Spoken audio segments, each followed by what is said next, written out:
ഹരേ കൃഷ്ണ. ഗുരുവായൂരപ്പ, കളഭത്തിൽ കുളിച്ചു നിൽക്കുന്ന ഈ പൊന്നുണ്ണി കണ്ണനെ കാണുമ്പോൾ ഏതൊരു മനസ്സും ഒന്ന് അലിഞ്ഞു പോകും. കുഞ്ഞിക്കാലുകളിൽ ആ പൊൻതളകൾ കിലുങ്ങുന്നുണ്ടാകുമോ? അരയിലെ മുത്തുകിങ്ങിണിയും നെറ്റിയിലെ സ്വർണ്ണഗോപിയും ചാർത്തി കുസൃതി ചിരിയോടെ നിൽക്കുന്ന ആ രൂപം കണ്ടു നിൽക്കാൻ തന്നെ എന്ത് ചന്തമാണ്. നോക്കൂ, ആ വലത്തെ കൈയിൽ വലിയൊരു വെണ്ണ ഉരുളയുണ്ട്. ആ കുഞ്ഞു കൈകളിൽ ഒതുങ്ങുന്നതിലും കൂടുതൽ വെണ്ണ. ഭഗവാന്റെ ആഗ്രഹം പോലെ വെണ്ണ അങ്ങനെ കവിഞ്ഞൊഴുകുകയാണ്. ആ വെണ്ണയും മുറുക്ക പിടിച്ച് ഇടത്തെ കൈയിൽ ഓടക്കുഴലുമായി നിൽക്കുന്ന ഉണ്ണിക്കണ്ണനെ കാണുമ്പോൾ നാം ഓർക്കേണ്ട ഒന്നുണ്ട്.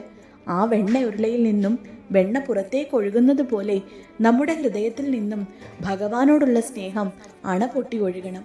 ശുദ്ധമായ ആ വെണ്ണ പോലെ നിർമ്മലമായിരിക്കണം നമ്മുടെ ഭക്തിയും. വെണ്ണ കിട്ടുന്ന സന്തോഷത്തിൽ ചെവിപ്പൂക്കളും പൊന്നിൻ കിരീടവും ചാർത്തി നിൽക്കുന്ന ആ സച്ചിദാനന്ദ രൂപം നമ്മുടെ എല്ലാ സങ്കടങ്ങളും മാറ്റും.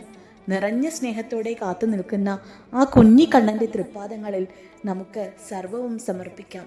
ആ വെണ്ണയുടെ മാധുര്യം പോലെ ഭഗവത് ചിന്ത നമ്മുടെ ഉള്ളിലും എന്നും നിറഞ്ഞു നിൽക്കട്ടെ. ഗുരുവായൂരപ്പ, കൈവിടാതെ കാക്കണേ.